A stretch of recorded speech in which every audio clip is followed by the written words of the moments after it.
Hello guys, good evening.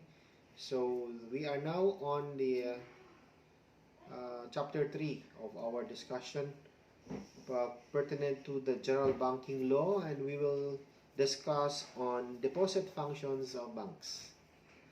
So what are the different kinds of deposits? So basically we have demand deposit, we also have the regular savings deposits, diba? We have time deposits. We have negotiable order of withdrawal accounts, no? And we also have, of course, savings deposits. So first we have demand deposits, savings deposits. We have negotiable order of withdrawal accounts, and fourth is the time deposits. So let us first discuss about demand deposits. So when we speak about demand deposits, all those liabilities of Bangko Sentral ng Pilipinas or of other banks, including that other banks, which are dominated in Philippine currency and are subject to payment in legal tender upon demand by presentation of checks. So demand deposits pertaining to checking accounts. Only universal and commercial banks may accept or create demand deposits without prior authority from the Bangko Sentral. So, does this mean that the rural banks, the thrift banks, the specialized banks, and even other types of banks are not allowed to create their own demand deposits? The answer is no. They are still qualified provided that they are going to apply for authority from the Bangko Sentral. But for commercial banks and for universal banks, automatically they can create demand deposits. Other types of banks require such authority. This is considered as the current account in the bank. But usually, for commercial and universal banks, we call this one as demand deposit. For the other banks, other than the two, uh, they will be considered as the current account in the bank. So usually, ang term magud nato is checking account. But usually, checking account, that's the generic term, but it actually falls for demand deposit account for commercial and universal, and current account falls for other types of banks, which requires prior authority of the Bangko Sentral. Now, let us first discuss on demand deposits.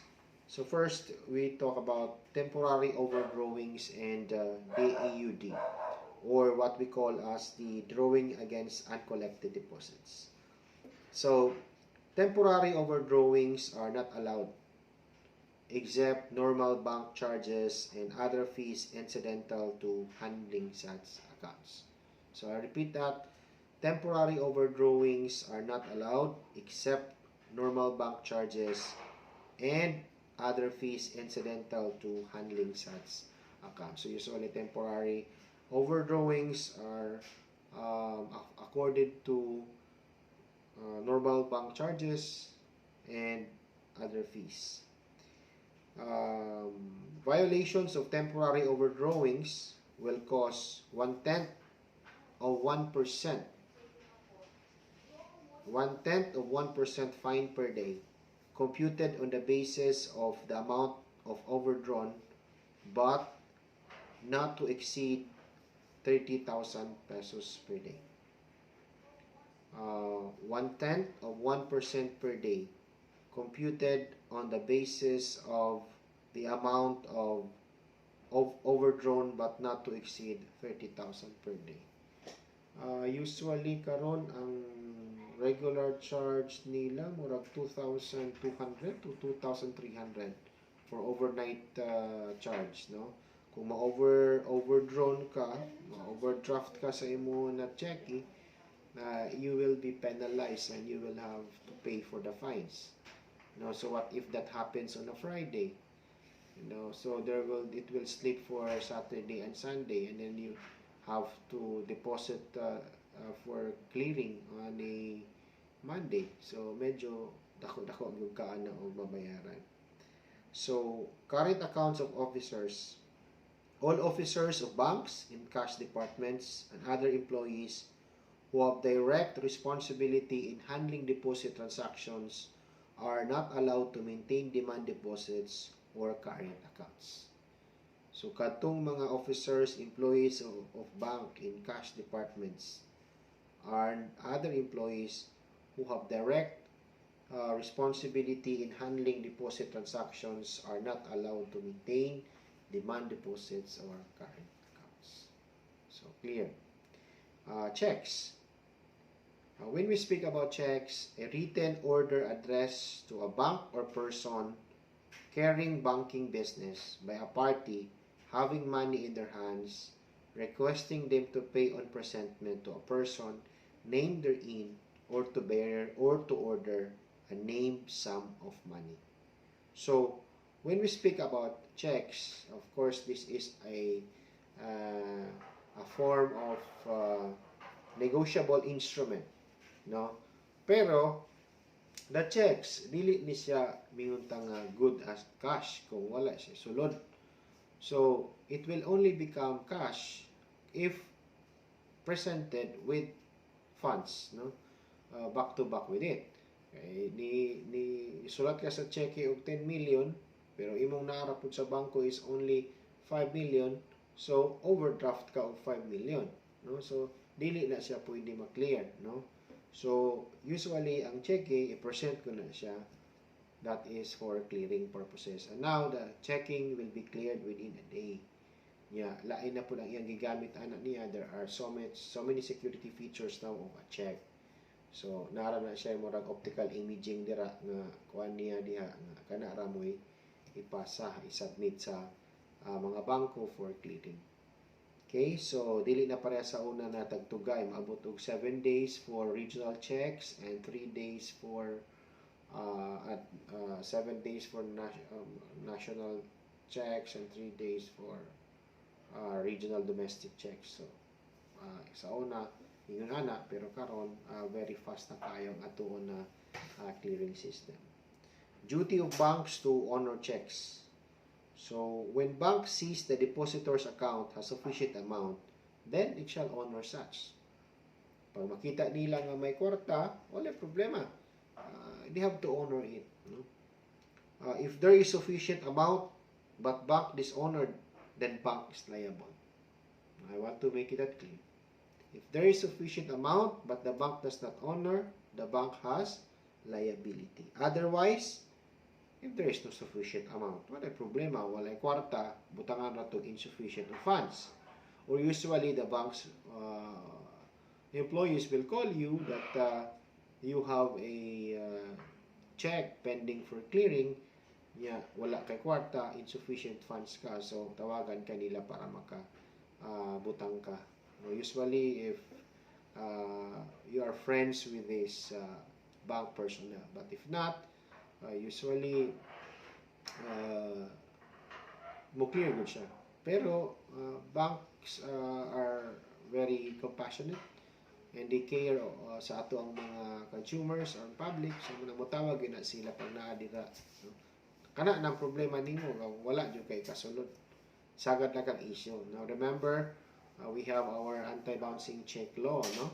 So pwede ta makasuwag estafa ana sagad kag issue cheque, wala po day kay kwarta ikabayad ato. So a drawer, the banks must ensure that the check is only paid to its designated pay. So right now ang stricto ta sa cheque, especially on signatures, erasures, bawal yun. Bawal po nato stipliran ang atong cheque, bawal ta og mga erasures, mga countersign, wala na siya. Dapat clear good na siya because of the new security features of that check. No, naaman tay image clearing system, no, nga gigamit sa ato ang cheque, no. So mao na nga very strict na karon ang pamaagi sa pagkuan sa cheque. Mura po na siya og notes na bank notes na naapoy mga security features. A drawer must remember every time he issues a check, and bank must know the former signature. Okay? So, importante diri ang signature verification. No? Banks have knowledge of that. pertinent to verifying of signatures. A bank is under no obligation to make partial payment on the check only upon the amount in the drawer's funds. So, dili ta pwede mo kuan ana og kana bang partial payment. For example, 2,000 ang naa sa cheque, pero ang imo rang allowable sa imong bank account is only 1,000. So, imong gi-clear ang 1,000. Dili pwede na. Kinahanglan jud na unsay nakabutang sa face of the check, dapat mao po na siya amount nga i-clear sa bangko. The bank cannot also compensate the lack of money in the deposit account to the savings account, no? Dili po ka pwede, no, nga makakompensate ka kung kulang ka dito adto ka mokuha sa imong regular savings. Gawa siguro kung nakakasa account ka. Usually naa man yung mga bangko ang ilang mga pamaagi sa bangko is naa sila current account, savings account. In other words, kung nakaproblema ka sa imong current account or demand deposit account, ang imong buhaton ana niya is automatically nakalink sa savings account. So kung kulang sa current, sa savings na mo kuha. Pero kung separate yan, ang current account o ang savings account, separate yan, according to the general banking law, dili pwede ta mukuha dito. Dili ta pwede mukuha sa savings, ug ibalhin sa current account nimo nga kulang. Kinahanglan ang emplea, ang client mo withdraw siya sa iyahon nga regular savings, iyang i-transfer dito sa current account. Pero right now, because of the evolving nature of banking in the Philippines, na natay gitawag nato CASA, current account, savings account. Cross-check must be, it means there's a check and you cross it out sa kilid, no? Duha ka bar. It means it may not be in cash but only deposited. Dili siya pwede in cash. Di siya nimo pwede kwarta diretso, kung dili kinahanglan siya i-deposit. Check negotiated only once to one who has an account with a bank and serves as warning to holder. Okay? So, there's a jurisprudence there on State Investment House versus IAC. So again, kung naka-cross-check na siya in cash, it may not be in cash, but it will be deposited to the account of the payee. Kung kinsay nakabutang dito. Check negotiated only once to one who has an account with the bank. Dili pwede na nimo magka-secondary. Actually, bawal naman po na karon natay secondary endorsement. Example, nakay-cheque, imong gibayad dito sa KANGS, ang KANGS na mo present sa bangko. Ngayon, anak man na ron. Actually, dawat pa man na sila pero mga government checks ng ila, ha? But they have prior negotiations with the bank. No? Okay, hani mga tawhana, wag ni kabalo og mga signature ni siya diha. What if fake na siya nga cheque? Because there are also fake checks. No? And the signatures there. I don't know, this person's mga sales clerk are also trained on signature verification. No? Kaya na magud may training ana for signature verification. Naapa po na training on kana bang, yeah, that's correct. Forgery detection. No? Kung gi-forge ang signature. So naapa na siya, that's a separate training. So cross-check, subject for deposit, not for encashment, serves as a warning to a holder ang nagkupot, no? So katong gibayaran usually ana serves as a warning na niya nga oy cross check ni dili pwede ma-encash, di po ni siya pwede ma-secondary endorse. Cashier's check.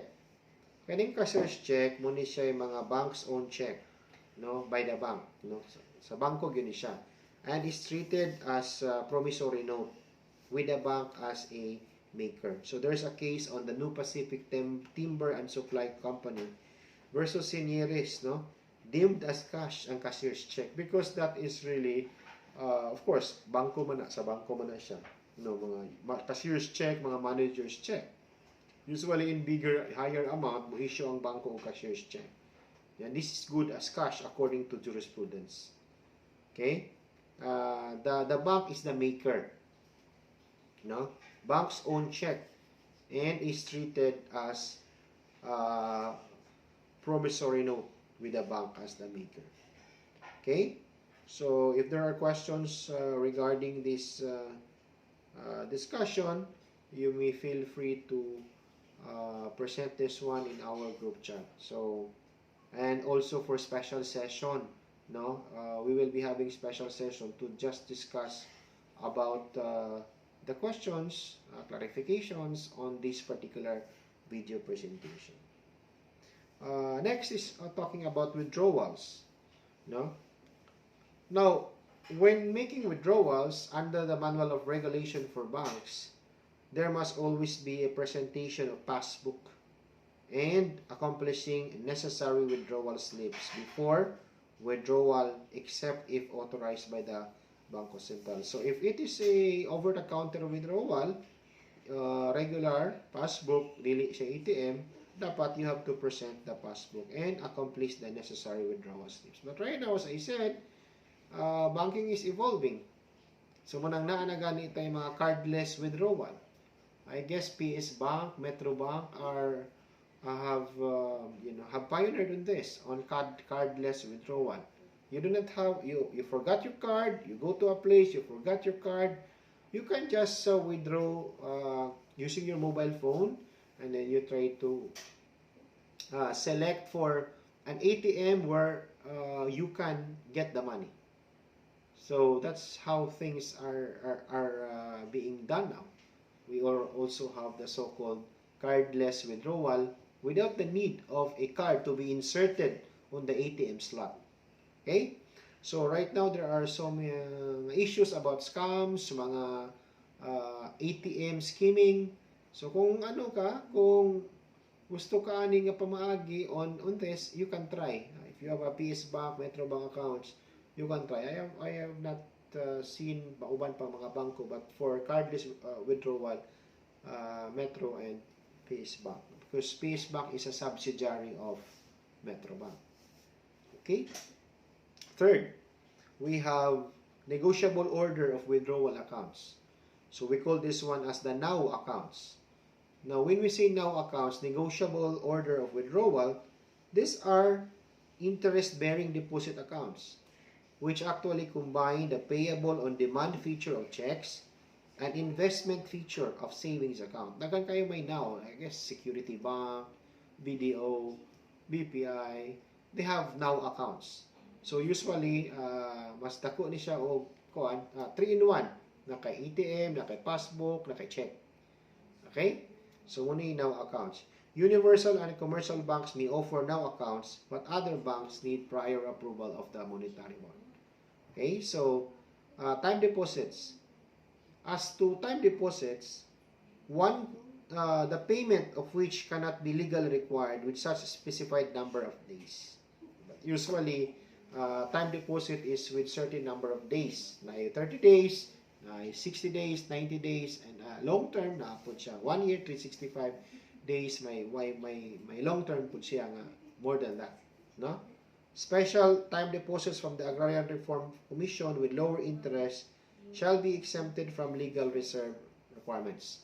When we discuss about legal reserve requirements later on, when we go to the Republic Act number 7653 as amended by 11211 on the BSP Charter, we talk about this monetary policy and how this is being done, especially on legal reserve requirement. But for the sake of this discussion, special time deposits from Agrarian Reform Fund Commission is exempted from the charging of the legal reserve.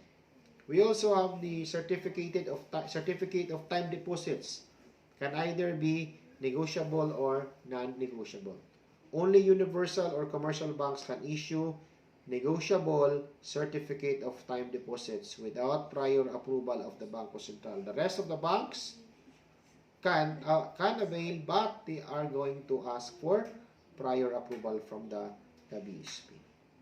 Next, we have the deposit substitute. Now, deposit substitute we have discussed earlier on the previous meetings that we had. In my previous video, I pointed out what deposit substitute is. And this is actually the quasi-banking function of universal banks. No? So what are these essential elements of quasi-banking? One, borrowing funds for the borrower's account. Second, there must have 20 or more lenders at any one time. And the method of borrowing are issuance, endorsement, or acceptance of debt instrument. We also have the purpose is for relending and purchasing receivables. And then for the borrower's own account, assumption of liability in one's own capacity. And for relending, refer to the extension of loans by an institution without or with antecedent borrowing transaction. So those are the essential elements of a quasi-banking. When we say essential elements, all of those four must be present. Borrowing funds for the borrower's account, 20 or more lenders at one time, methods of borrowing, issuance. So for example, there are only 18 and all the other elements are okay. Still, it could not be done. There is still a lacking element, which is element number 2 as to the number of lenders at any one time. So for example, there are 20 lenders, but not in one time. Still, not falling, complying with the elements. So all the elements of a quasi-banking must be present before it can be considered as a quasi-banking activities. We also have foreign currency deposits. So for currency deposits, of course, any person, natural or juridical, may deposit with such any bank in good standing designated by the Banco Central foreign currencies which are acceptable as part of international reserve, except those which are required by the BSP to be surrendered. Now take note that only those banks or foreign currencies where Banco Central has an exchange agreement with are accepted for exchange. There are also banks or foreign currencies which are not convertible with the BSP, but there are also foreign currencies that are convertible with the banks. Okay? So, you can visit the website of the Banco Central at bsp.gov.ph, and you can see there yourselves as to what are the banks or what are the foreign countries or foreign currencies that are convertible with the BSP, and what are the foreign currencies that are not convertible with the BSP but convertible with another financial institutions like the banks. Such banks can accept deposits and accept foreign currencies in trust. So the depository bank shall maintain at all times 100% foreign currency to cover for their liabilities. Okay? So foreign, maintain at all times 100% foreign currency cover for their liabilities. Take note, 100% foreign currency cover. Next, 15% of such must be in the form of foreign currency deposit with the Banco Central. So meaning to say, all the foreign currency deposits of banks, 15% of that will be remitted to the BSP. No? This will actually form part of their foreign currency deposit. Automatically 15%. No? Sa una, we are still accepting foreign currency deposit from banks sa Dumaguete, but right now diretso ang mga bangko sa Manila, especially kato nagkakulang og dollar, supply of dollar, so kinahanglan yun na sa bangko nga patuyo ko. Kaya remember, 15% ang i-retain sa BSP, so medyo dako-dako na siya. The balance shall be in the form of foreign currency loans, securities which are short-term maturities and readily marketable. Such loans can be extended to domestic enterprises to cover the 100% currency over.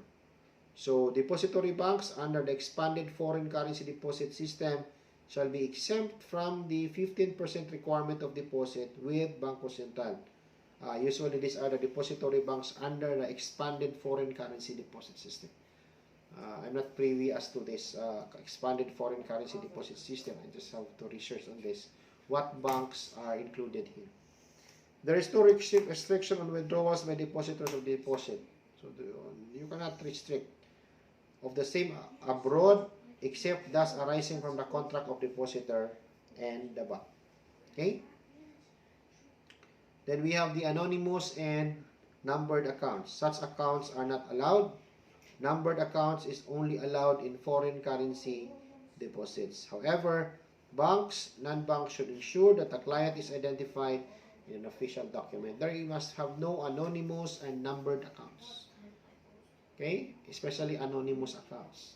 Because under the KYC policy of banks, the Know Your Client policy, they all must have records. No, you have to keep records. Okay, so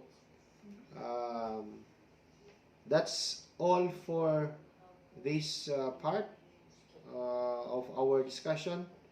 We will discuss administration of deposits next video.